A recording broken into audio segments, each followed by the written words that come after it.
गुंतलेले मनवेडे तुझ्या सवे पर्व दुसरे भाग 53। राहुल सीटवर आला तसं सुजयचा माणूस एकदम रेडी झाला गोळी घालायला। तो गोळी मारणार इतक्यात कोणीतरी त्याला मागून दाबलं। तो बंदूक सहित खाली पडला आणि सुटलेली गोळी एका गाडीच्या इंजिनवर जाऊन आपटली आणि आता त्याला माहित होतं पुढचं काय होणार ते। तो तिथून पळण्यासाठी धडपड करू लागला। एव्हाना आग घेतली होती इंजिनने। ज्याने कोणी त्याला पकडलं त्याचा तर चेहराच दिसला नाही त्याला। जेव्हा आगीचा भडका होणार हे निश्चित झालं तेव्हा जो कोणी होता त्याने जंप मारली आणि पळून गेला।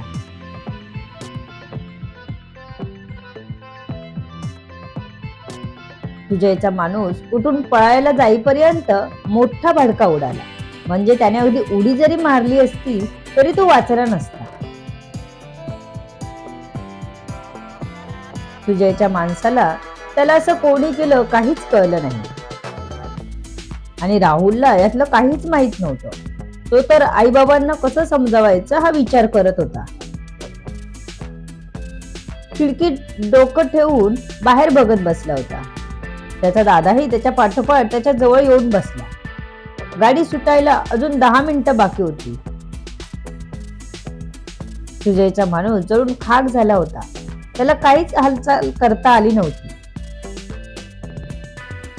एव्हाना आग लागली म्हणून सायरन वाजवत पोलीस गाडी आणि अग्निशमन दलाची गाडी पोहोचली होती त्या ठिकाणी। पोलिसांची एक टीम आधीच कामाला लागली होती। सुजयची जागा कळली तिथे काही पोलिसांना राणेंनी पाठवायला सांगितलं होतं, पण तिथे तर काहीच सापडलं नव्हतं। राहुलने दिशाभूल तर नाही ना केली आपली। त्याच्यावर लक्ष होता पोलिसांचा। तो गावी गेला तरी त्याच्यावर लक्ष ठेवायला सांगितलं होतं राणेंनी। सुजय आता दुसऱ्या ठिकाणी पोहोचला होता।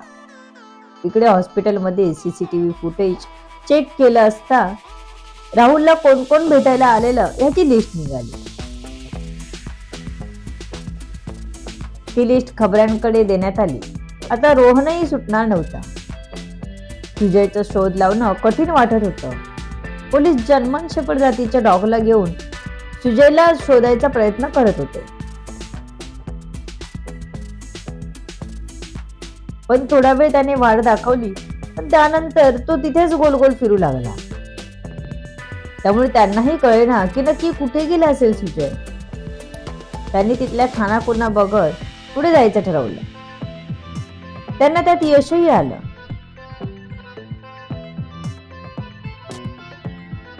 आता कुत्रा त्यांना पुन्हा पुढे धावत जाऊन त्या ठिकाणी घेऊन गेला, पण तिथे काहीच नव्हतं। हाती निराशा लागली। पोलीस आता सहजासहजी हार मानणार नव्हते। त्याला पकडूनच शांत बसणार होते। त्याने आजूबाजूचा पूर्ण परिसर पिंजून काढला, पण त्यांच्या हाती पुन्हा निराशा लागली। सुजय इतकं पटकन कसा काय गायब झाला हे त्यांनाही कळत नव्हतं। त्यांना कुठे तिथून बाहेर गेल्याची खुणाही दिसत नव्हती। सर्व शोधून झाल्यावर थोडा वेळ वाट बघितली आणि सर्व टीम पुन्हा माघारी फिरली। रोहनचा पत्ता शोधायचा हा विचार करून त्यांनी सूत्र हलवायला घेतली।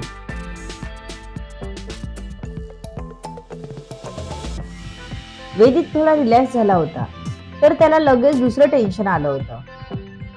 आता संध्याला घरी जायला सांगायचं म्हणजे जरा कठीणच। काल साधनाने कसं तरी जमवलं होतं, आज मात्र त्याला ते जमणार की नाही माहित नव्हतं। त्याने संध्याकडे बघितलं तर ती शांत बसली होती।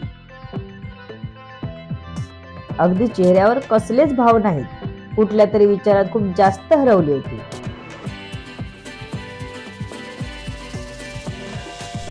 साधना आणि संध्याची आई सुलभा जेवण बनवून मुलांना घेऊन परत यायला निघाल्या होत्या।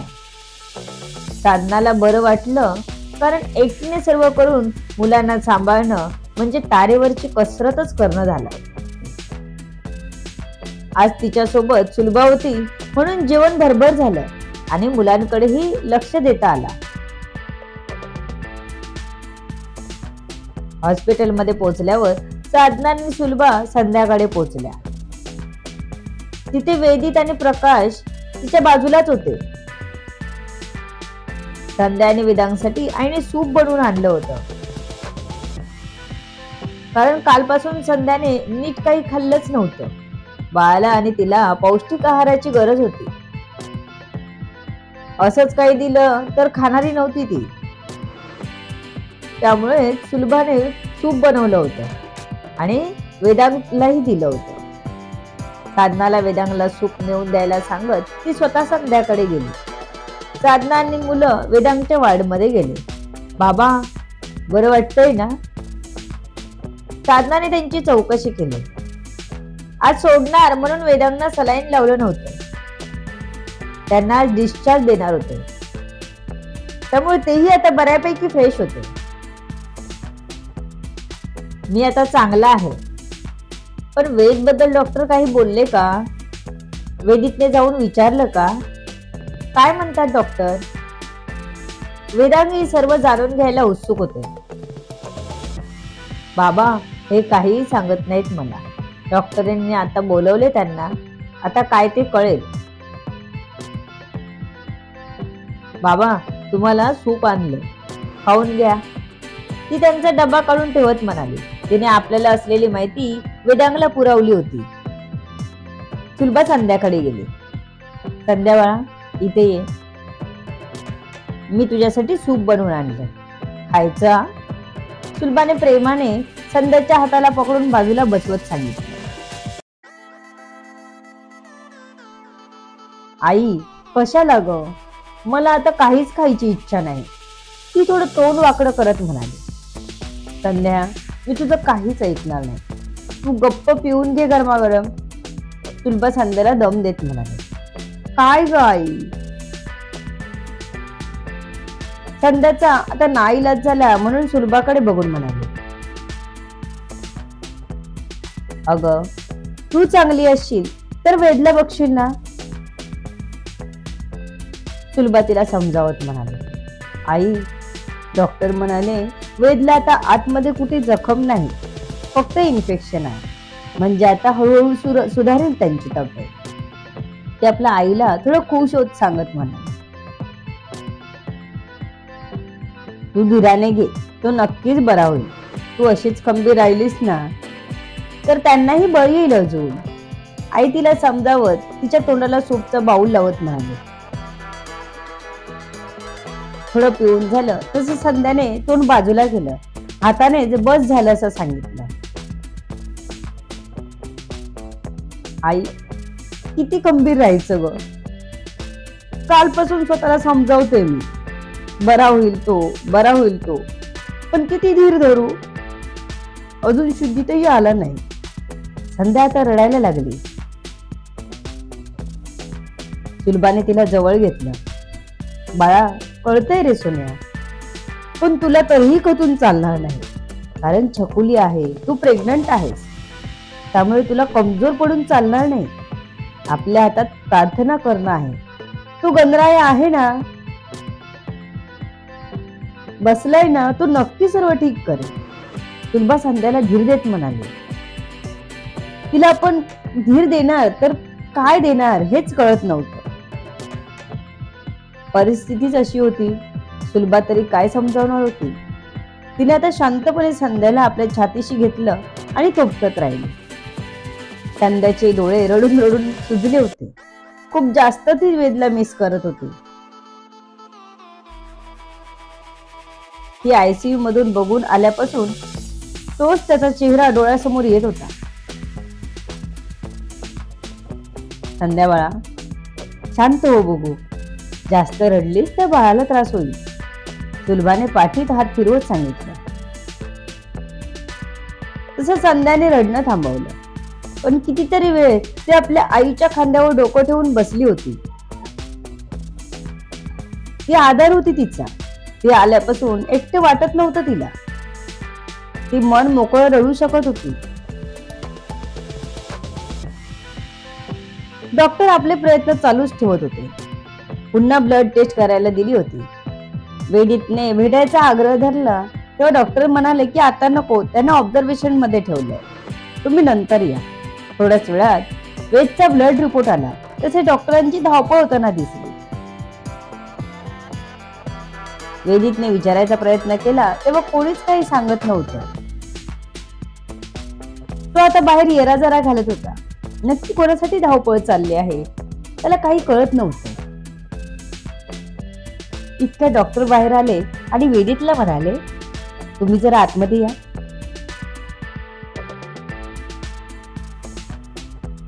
असं म्हणत डॉक्टर केबिन मध्ये गेले. वेदित थोडा फास्टच त्यांच्या मागून केबिन मध्ये पोहोचला. बसा. वेदित बसला तसे डॉक्टरांनी बोलायला सुरुवात केली.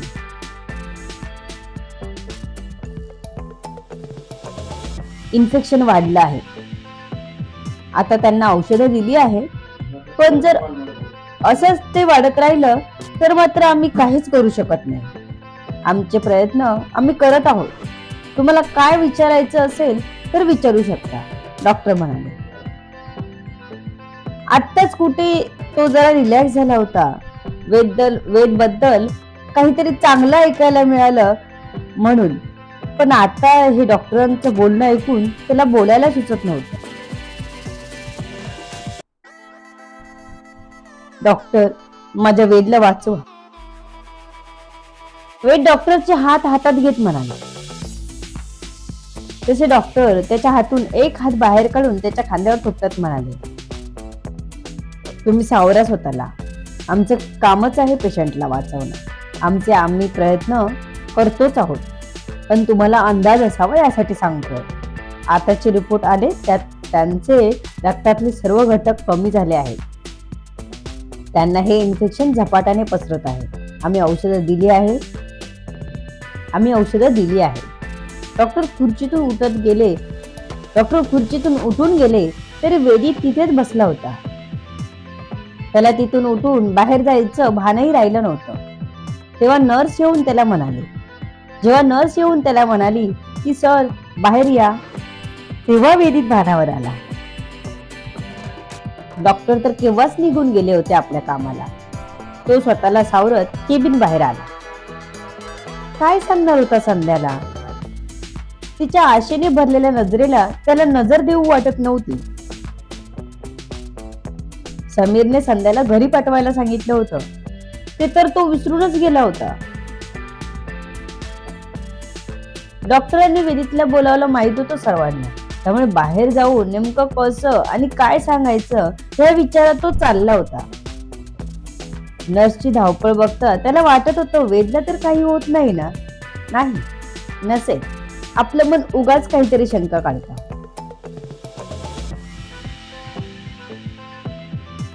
त्याने एका नर्सला शेवटी थांबून विचारलं, काय झालं एवढी धावपळ? कारण आत्ताच्या आता तुम्ही मेडिकल मधून 2दा धावलाय.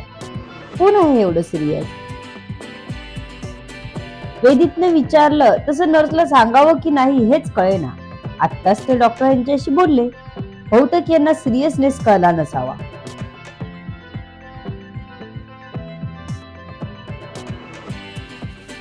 डॉक्टर तुम्हाला बोलले ना आता,